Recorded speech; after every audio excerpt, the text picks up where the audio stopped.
बट्ट्याचं पीठ दळलेलं नसताना सुद्धा आज मी बट्ट्या बनवल्या. ते कशा सांगते. त्याच्यासाठी 2 चाळण्या गव्हाचं पीठ चाळून घेतलं. त्याच्यामध्ये 1 ग्लास रवा आणि 1 वाटी बेसन पीठ टाकलं. हे सगळं एकत्र केल्याच्यानंतर हळद, मीठ, ओवा हे सगळं टाकलं आणि धने आणि सौंफ छान जाड कुटून ते सुद्धा त्याच्यामध्ये ॲड केले आणि टेस्ट खूप छान येतो बट्ट्यांचा. आणि चवीनुसार मीठसुद्धा ॲडजस्ट केलं. त्याच्यानंतर एका वाटीमध्ये 2 ते 3 पळी तेल टाकून छान कडकडीत गरम केलं आणि ते सुद्धा या पिठामध्ये ॲड केलं. याने पण टेस्ट खूप छान येतो आणि क्रंची होतात बट्ट्या. आणि पीठ छान मळून घेतलं. आता इथे आपल्याला पीठ कडकच मळायचं आहे, कारण की हे पाण्यामध्ये उकळायचं असतं ना, त्याच्यामुळे ते मेल्ट होऊ नये. त्याच्यामुळे छान कडक पीठ मळून घेतलं. आणि सगळ्यात महत्त्वाचं, जेव्हा बट्टीचा आपण गोळा बनवतो ना, त्याच्यामध्ये तेल किंवा तूप लावायचं आणि याचे खूप छान फोल्डिंग्स होतात कट केल्याच्या नंतर आणि तळल्याच्या नंतर. त्याच्यामुळे ते कंपल्सरी ॲड करायचं.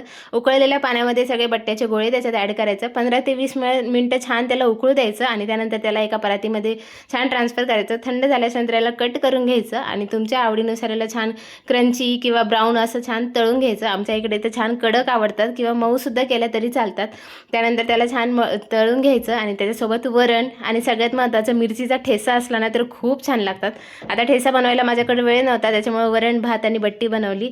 आणि त्यानंतर ह्या सीझनचे आमच्या इथे पहिले जांभळं आले, ते सुद्धा आज आम्ही एन्जॉय केले. व्हिडिओ कसा वाटला? तुम्ही सुद्धा कधी बट्ट्याचं पीठ नसल्यावर असं जुगाड करून कधी बट्ट्या बनवल्या आहे का? ते सुद्धा कॉमेंट सेक्शनमध्ये सांगा. व्हिडिओ आवडल्यास लाईक करा. भेटूया अशाच एका नवीन ब्लॉगमध्ये. तोपर्यंत बाय.